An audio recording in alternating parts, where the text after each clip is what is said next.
Hello guys, welcome back to another video, and today we have some pretty exciting news.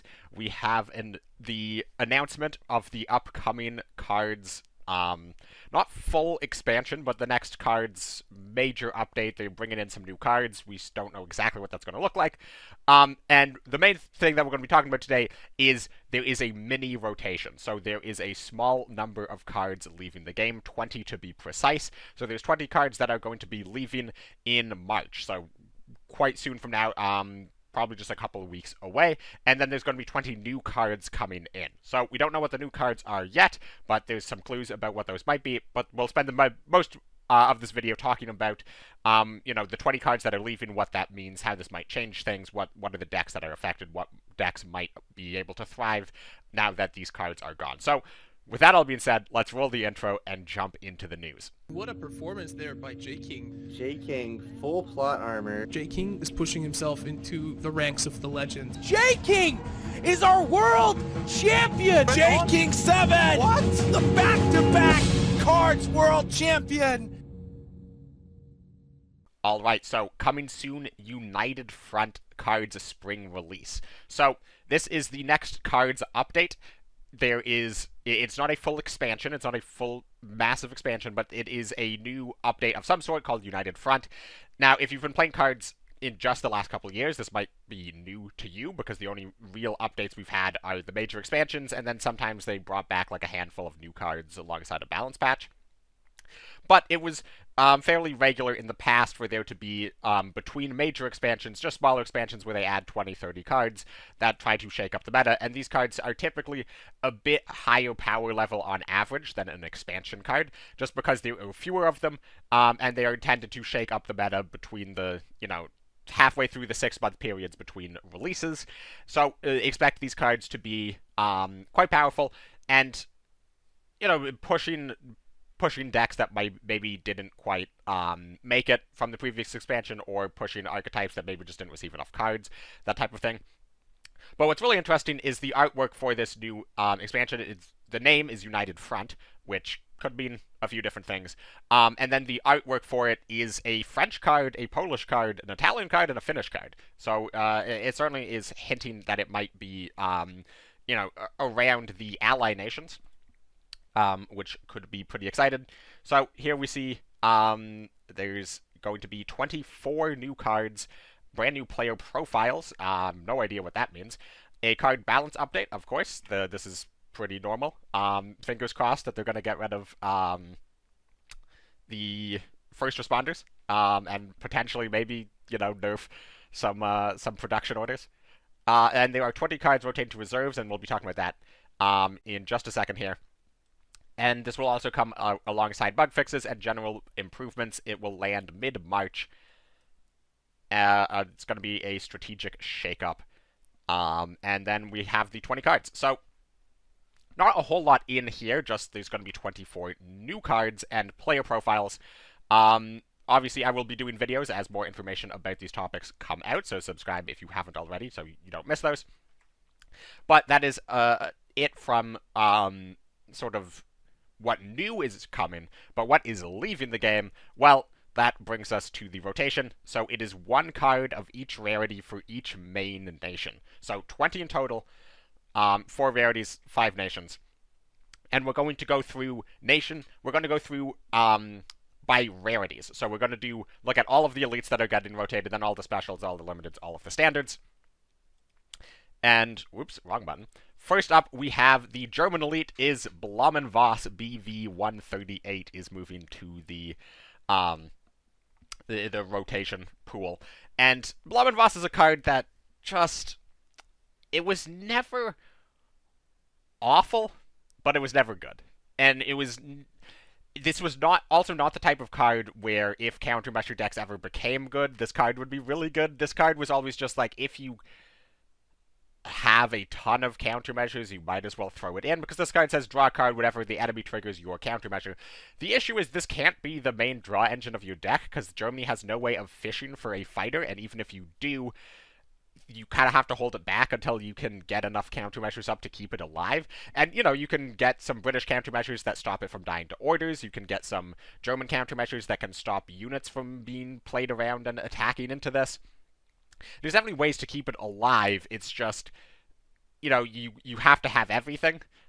And then your opponent might just, target this once with an order, and you cancel it first one, and you draw a card, and then they kill it with the second one, and it drew one card. And 3-cost 2/4 fighter with 2 op that draws you 1 card is not that good. So yeah, Blom and Voss just never really worked, unfortunately. So it being rotated, I don't think is really going to impact anything. Obviously, they tried to push countermeasures a little bit in one of the more recent expansions, and that didn't really go anywhere. And let's be real, the main win condition of that deck is the 7/7s, the Sturm Brigades or something like that. The ones that get their cost reduced, and you just play a big 7/7 infantries relatively early in the game and try to snowball off that. You're not really winning off of Blom and Voss snowballing and drawing you a dozen cards. Very, very rarely that would happen, but it's 1 in 50 games. So yeah, this card going, not a big deal, a pretty minor hit for Germany, and that's kind of fine. Germany is definitely one of the lesser played nations in the game right now. Then we have the British Elite. It is the Mosquito FB Mark 6. And I'm actually going to be quite sad to see the Mosquito go. The Mosquito is a card that... This is one of my earliest memories in Cards, is the Mosquito. It's been around since the very beginning of the game. It used to be 5 cost, they had to nerf it to 6, and it was a staple in Air for a long time. It eventually got phased out a little bit by cards like Spitfire, where it's just, cards that cost less. You could play them quicker in the game. Mosquito always had a special place in my heart, and then it started to make a comeback more recently, just because there was a lot of bombers going around. Fighters are good. And it's a elite fighter that affects the board against any type of deck, while also offering you a fighter body if you're playing against a deck that relies on a lot of bombers. And, it was just always one of those good enough elites you can throw into any British control deck, so I really, really like it. I like the type of elites where it's not auto-include or a hard counter to a specific strategy. It's just a good card that you sometimes run. And that is sort of the definition of Mosquito. And it's going, and this is going to be a very small hit to British control. This is going to be a very small hit to British Air, which still sometimes ran this. All in all, not that big of a deal for Britain either, and that's slightly more surprising given Britain has a bit more popularity in the meta. But 2 relatively unimpactful elites gone. Then we have the 507th PIR being rotated, and this one is actually the one that I've shockingly heard the most talk about, which is very interesting. Apparently a lot of people loved PIR. That is something that I did not know to be the case. It's a card that, it's just a very whatever card. It was played in Frontline for a very, very long time. And, it's still played in most Frontline decks today, even if Frontline is not particularly popular. But it's also started to be cut. Personally, I've been cutting this card from my Frontline lists for probably about a year now, just because it doesn't do enough. Your infantry units sort of die immediately anyways, most of the time, so you're not really, you're not as often sticking this around with cards like Red Devils, where you're just buffing up their attack. I do think the rotation of Red Devils in particular was a very big hit to the usefulness of PIR. But again, it's not a bad card. If you play it on turn 2, it's basically a 4/3 smokescreen, and that's fine because you can just keep it back and hit something big in the front line later in the game, or you can just keep it around until you can push it up to Sherman or whatever you're doing. PIR, very, very decent card.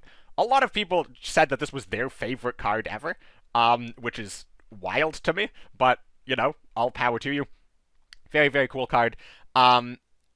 It's being rotated. I don't think it's going to be a big hit to Frontline. I've seen a lot of people saying, Frontline's already doing so poorly, and now you're rotating one of its key cards. This is not a key card in Frontline. It is a good card that you can run in Frontline. And of course, any hit to the pool of cards you would consider running is going to be a certain hit to an archetype. But this is not going to be the card that makes or breaks Frontline's hopes and dreams, and there's definitely could have been more impactful elites that could have been rotated.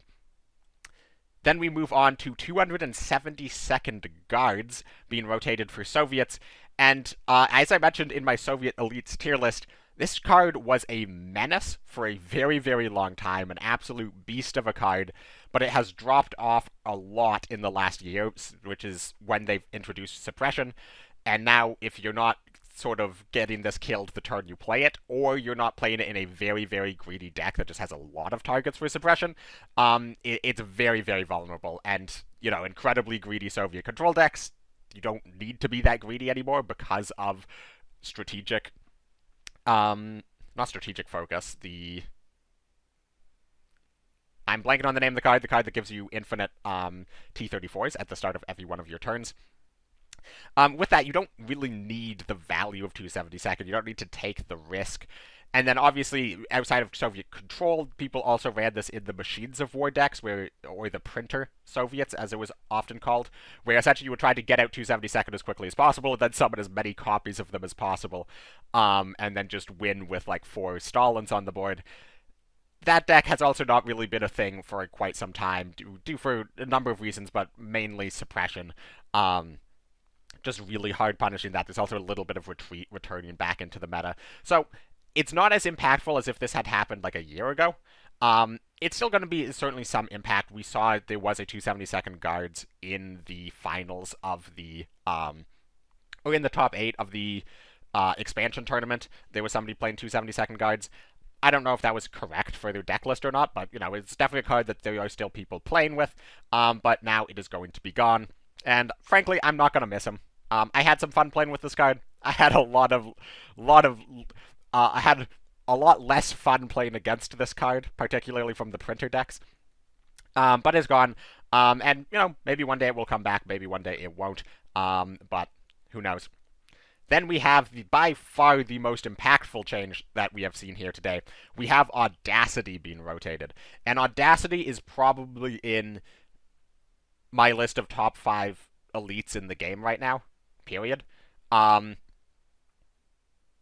certainly, it's the second best elite in Japan by a mile. Granted, the best elite in Japan is Desperate Measures, which is probably the best elite in the entire game, so it being second on that list is not saying a lot. This card is incredibly powerful. There is almost no other card in the game that you can just slam on turn 3 and increase your win rate by like 20%. Like, Audacity was a bit of a sleeper card at first, to be completely honest. When it was first announced, people weren't too impressed. They didn't really understand it. And then it was in the game for a while, and people increasingly started to run it in Japan. But the issue was the only Japan deck at the time that people played was Feigned Retreat, and you would try to run as few orders as possible to fetch Feigned Retreat from your deck with Eratos, and then play Feigned Retreat on turn 6, turn 7 as consistently as possible. So just playing an extra order in your deck made that harder. And at the time, people were like, well, this is clearly worse than Desperate Measures, and it's clearly worse than Feigned Retreat. And it seems probably worse than Bombing Raid. And do I really want to run 4 orders in my deck? And that's going to lower the chances that I get Desperate Measures or Feigned Retreat off of the Eratos.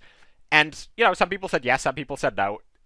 But then Feigned Retreat got rotated, and they buffed the Aichi, the Destruction Summon, the second Aichi, the bane of all decks everywhere for about 6 months. And that saw the Audacity play rates go through the roof, because suddenly every single Japan deck is running 2 Aichis, which are going to help with the attack buff of Audacity. However, once Aichi got rotated, people just sort of kept playing Audacity. Because it was just an incredibly good card. People realized just how insane this card is. And it's really not ever stopped seeing play since then in every single Japan deck. This card is nuts. And I'm going to miss it in that it's really fun to play with. And it's a card that you have to think about, and you have some degree of playing around it. It's a card that I'm certainly not going to miss the feeling of playing against Japan. And it's like turn 1 Signal Regiment, turn 2 35T, turn 3 Audacity, turn 4 Raiding Brigade, turn 5 Dragon Slayer. And it's like, okay, well, I lost this game. There was nothing I was going to do to win this game. And Audacity was a big part of that. Just coming down on turn 3 is such a powerful card. But also you could like play it later in the game where it's going to be a smokescreen bomber that sort of guarantees 3 damage to the HQ, which might be what you need to get across the finish line.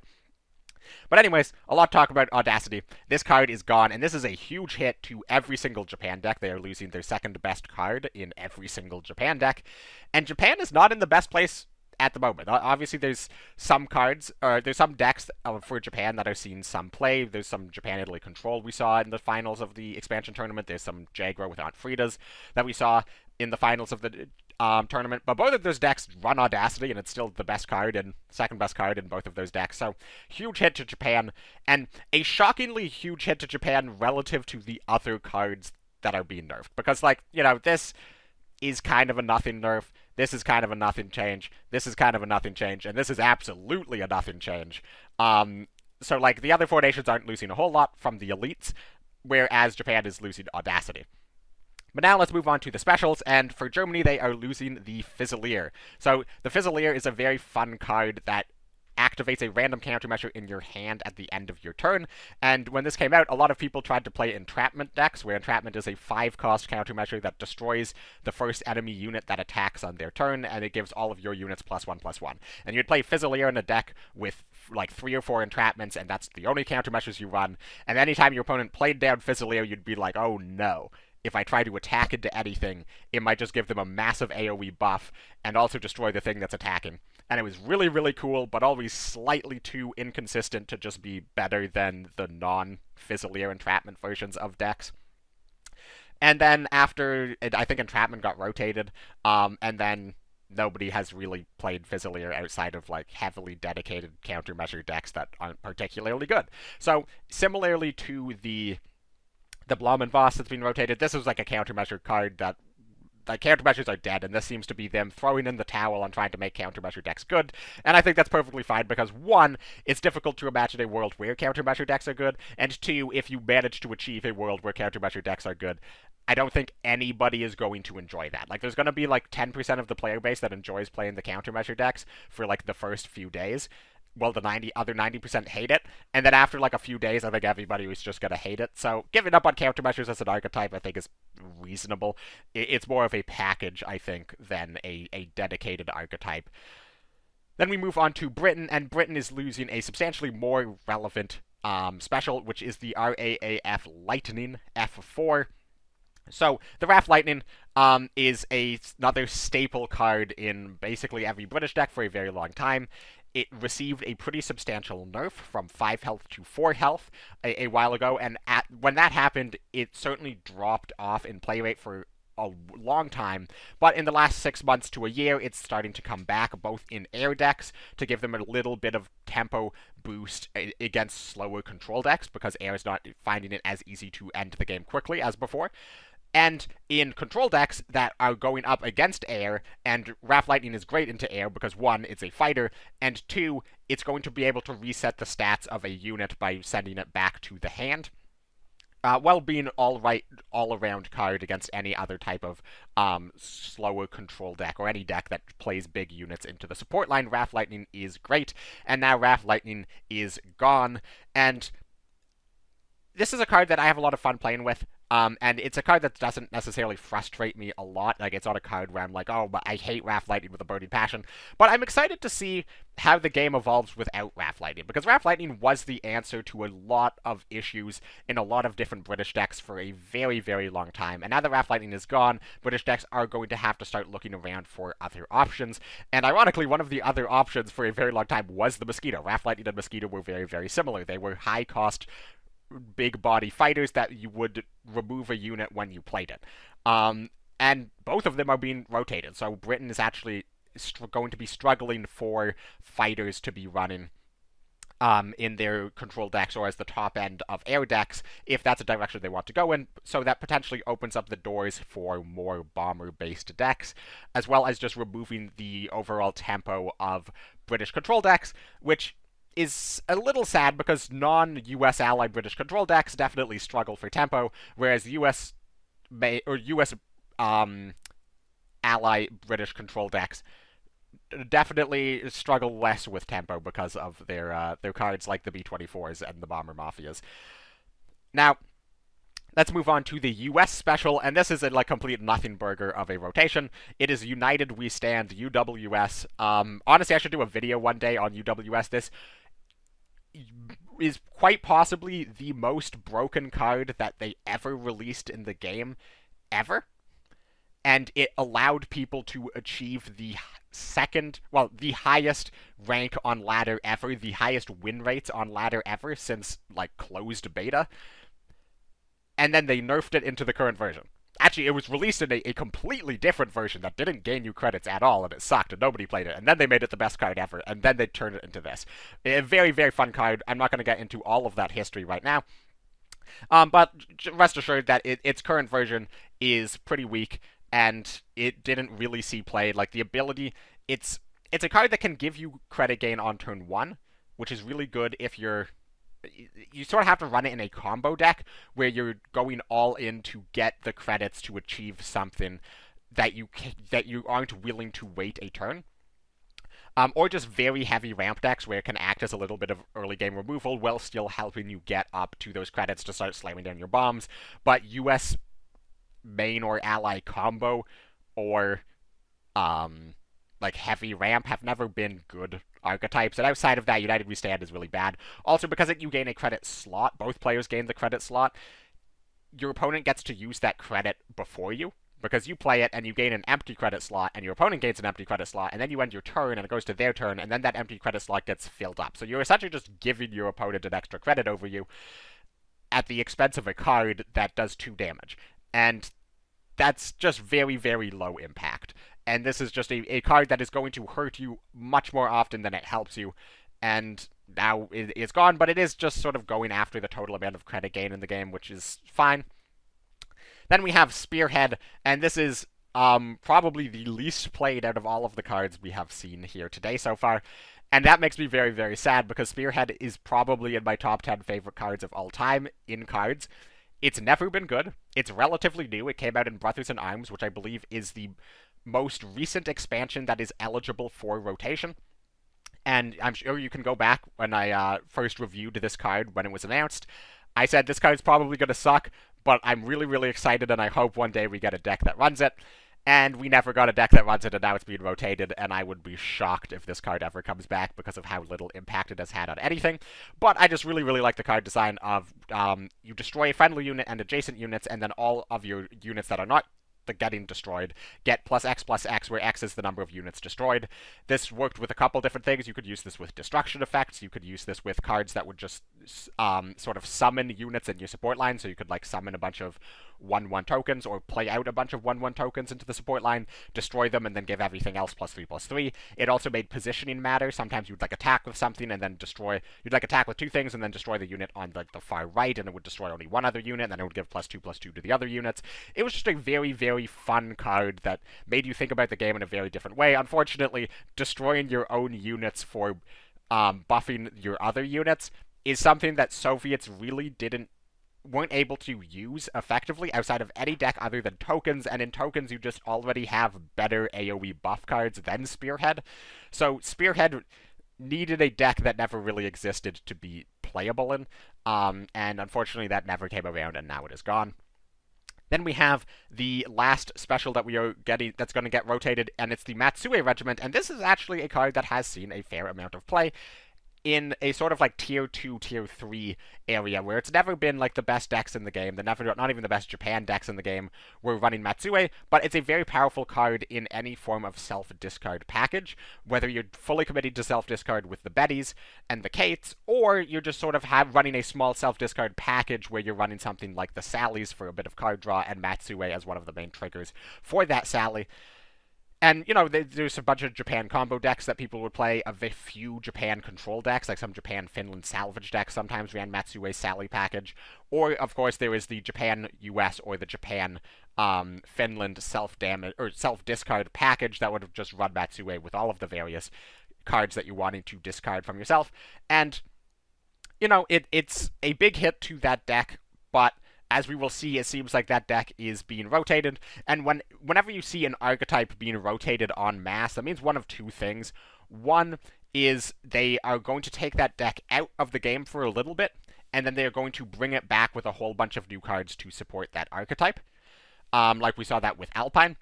Or it means that they don't want the game, they aren't happy with that particular like mechanic, or it's just, you know, they're trying to reduce the amount of clutter in the game by taking out certain mechanics that are to just limit the amount of new things that new players have to learn.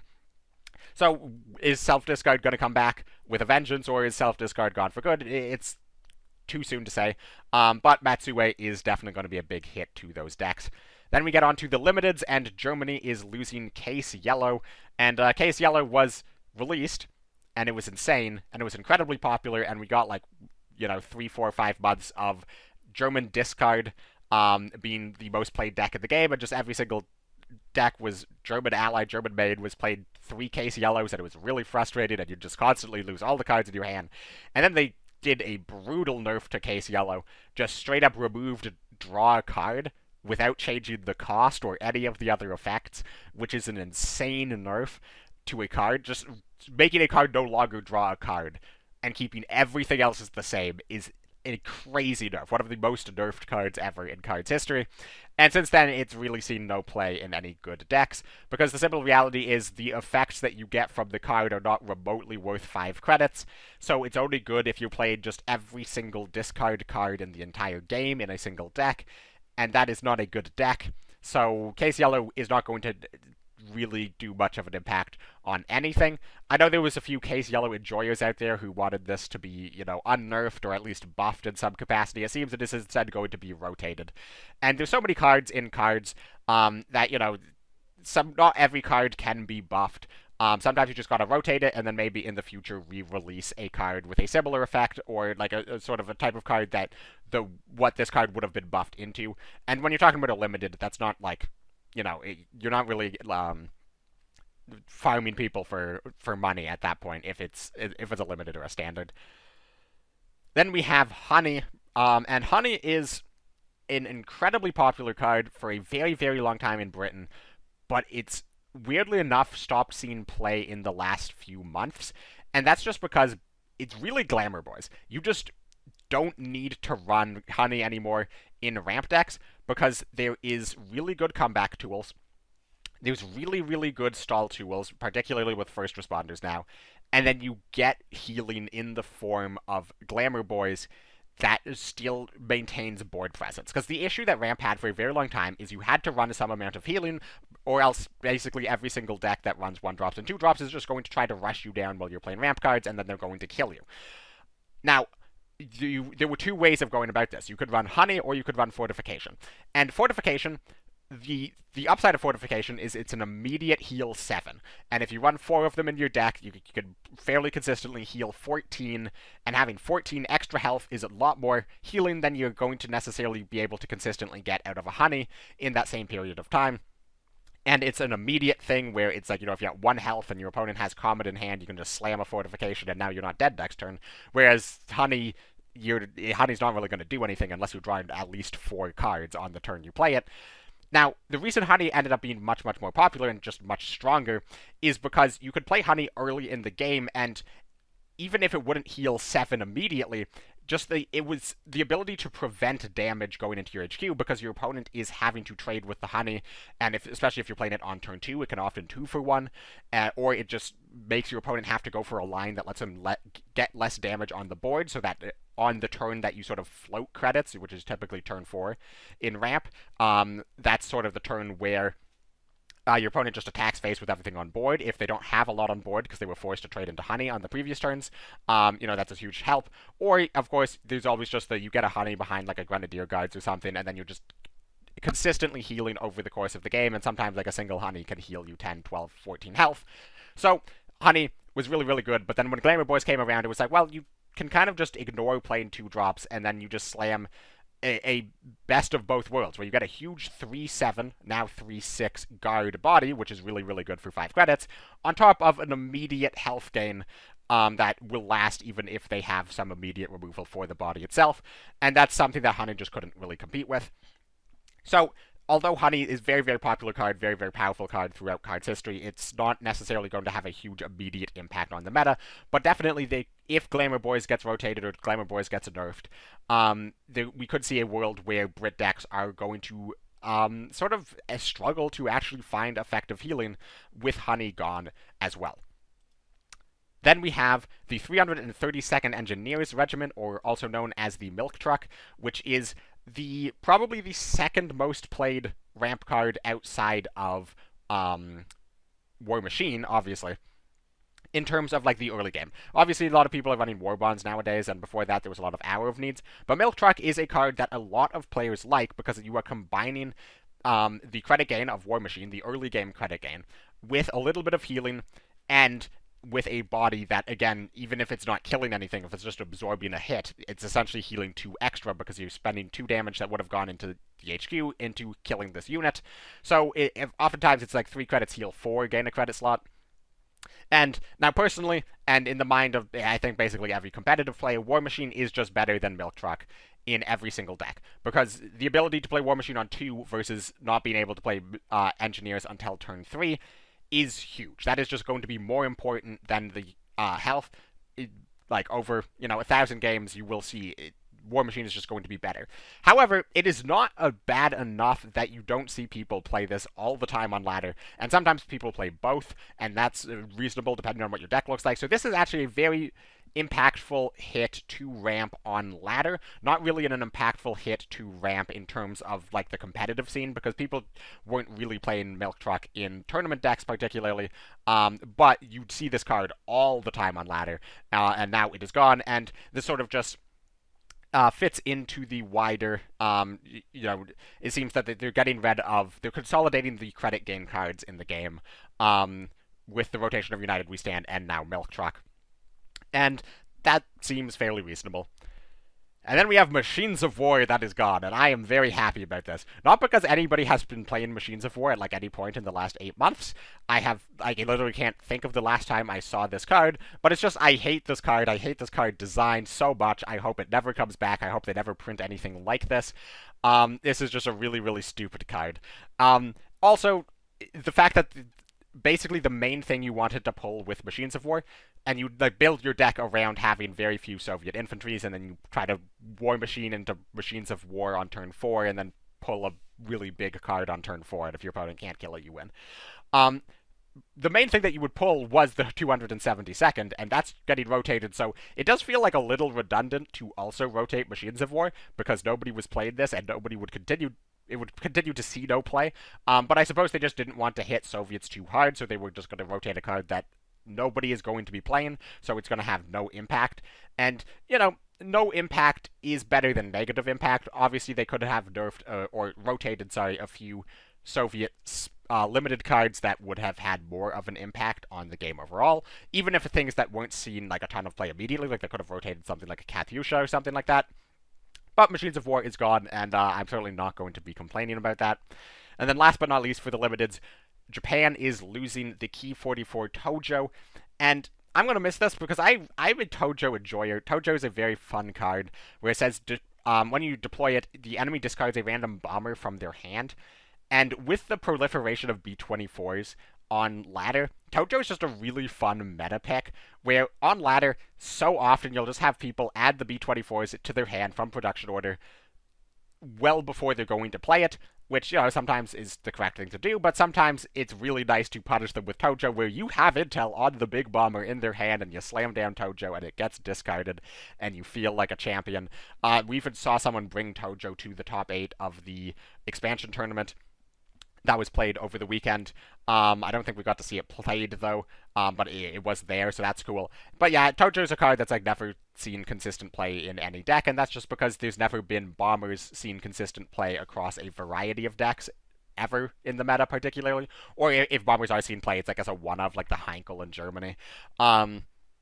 But there's no like consistent decks that run a lot of bombers, multiple decks that run lots of bombers in the meta for Tojo to be anything other than a very, very niche meta call choice.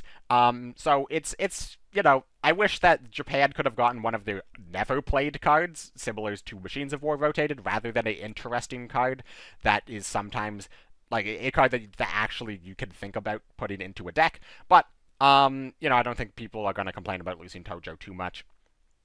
Then we get on to the standards, and here we have, honestly, maybe the most impactful cards, or at least the most impactful cards on average across the rarity, starting with Reichsbank. And Okay, impactful might be the wrong word, but the most talked about changes out of any rarity. And Reichsbank is talked about a lot because nobody has really played Reichsbank whatsoever since it was nerfed. And Reichsbank, for those who are, out of the loop, Reichsbank decks were incredibly popular after Winter War and headed into Blood and Iron. Reichsbank decks were incredibly popular all the time, and Reichsbank was seeing a ton of play. And then Blood and Iron came out, and with it, there was a buff to Commando Raid, and then Commandos with Reichsbank was also seen play, and basically the best decks in the game were Reichsbank Commandos, and then Reichsbank Germany. And those were sort of the two big decks that were seeing a ton of play. And then they nerfed Reichsbank ahead of the World Championship because they didn't want everybody spamming Reichsbanks in World Championship. And then nobody played it. And now, like 3 months later, they're rotating it. So you see a lot of people saying, well, why didn't you just wait to rotate it? Or why didn't you just rotate it in the Blood and Iron rotation? Or they're saying, okay, it's fine to rotate it now. You had an emergency patch because it was seed too much play in Standard, and now you're rotating it.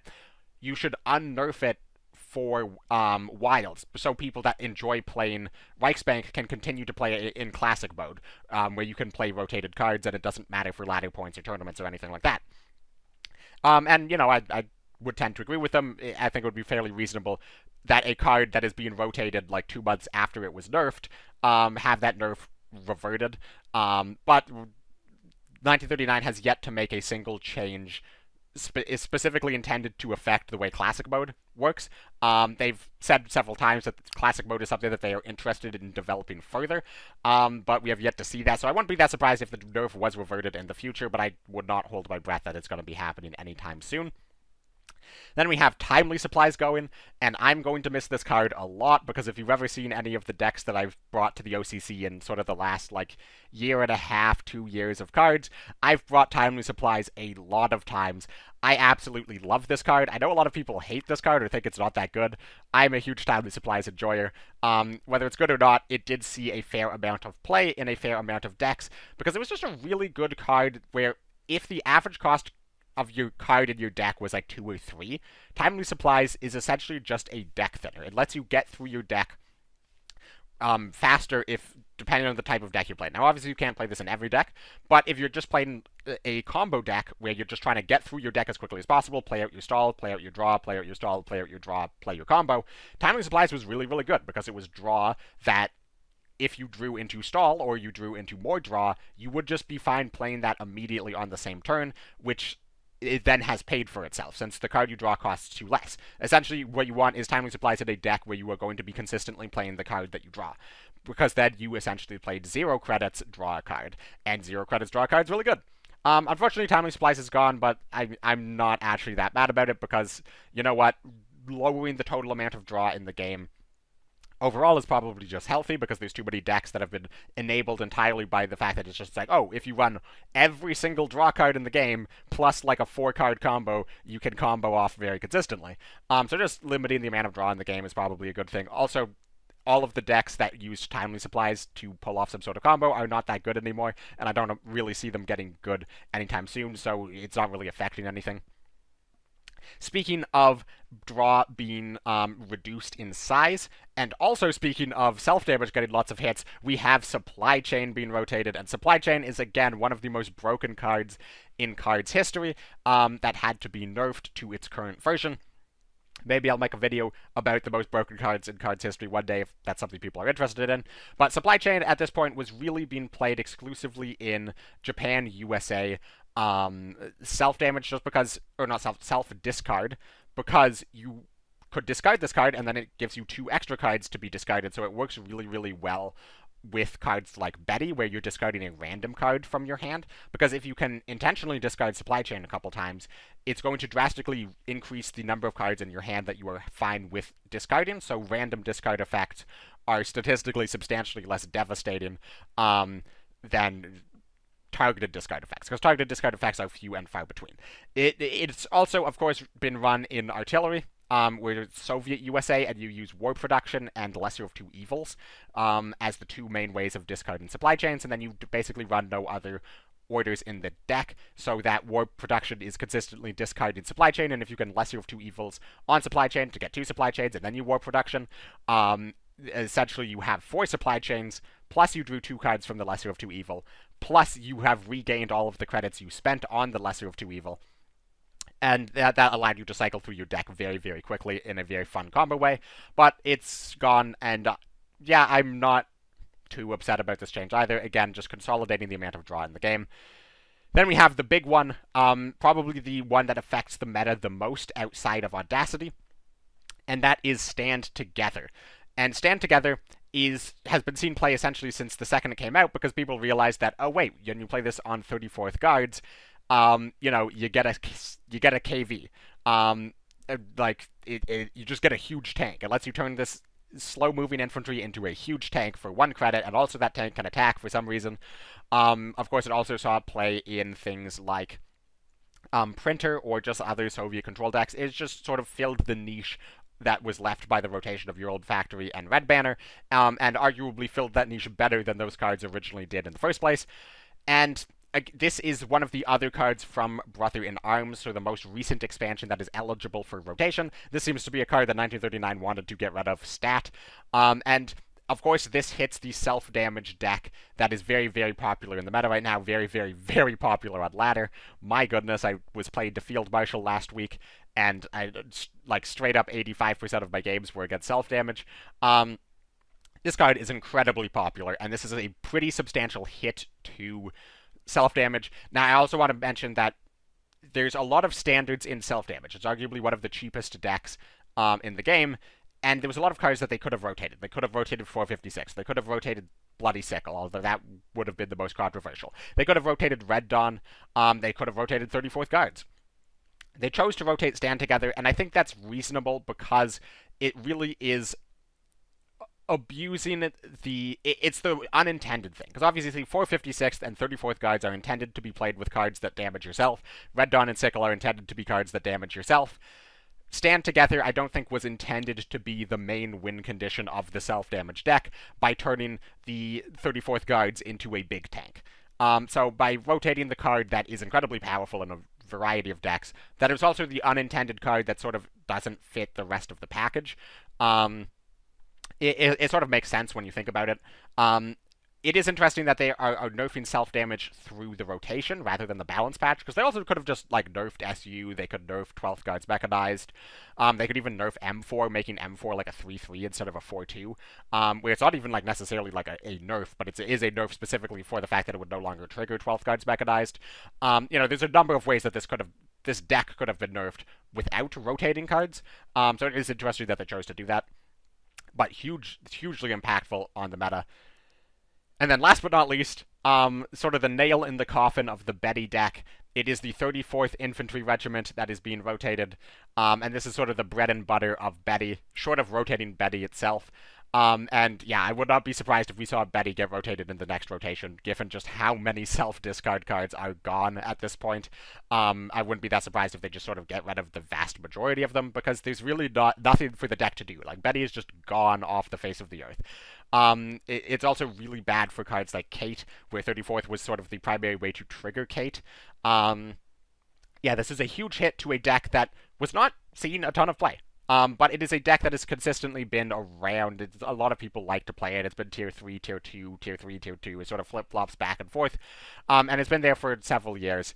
And now 1939 has just decided to come at it with an axe in this rotation, which is bizarre. I don't think it was causing any issues balance-wise or game design-wise. But, again, it could be that they do this, and then 6 months from now they bring Japan's entire theme for an expansion is self-discard, and they bring back a bunch of these cards, and potentially even buff some of these cards when they bring them back. It's obviously way too early to say, but Betty is getting hit massively. And, yeah, that is...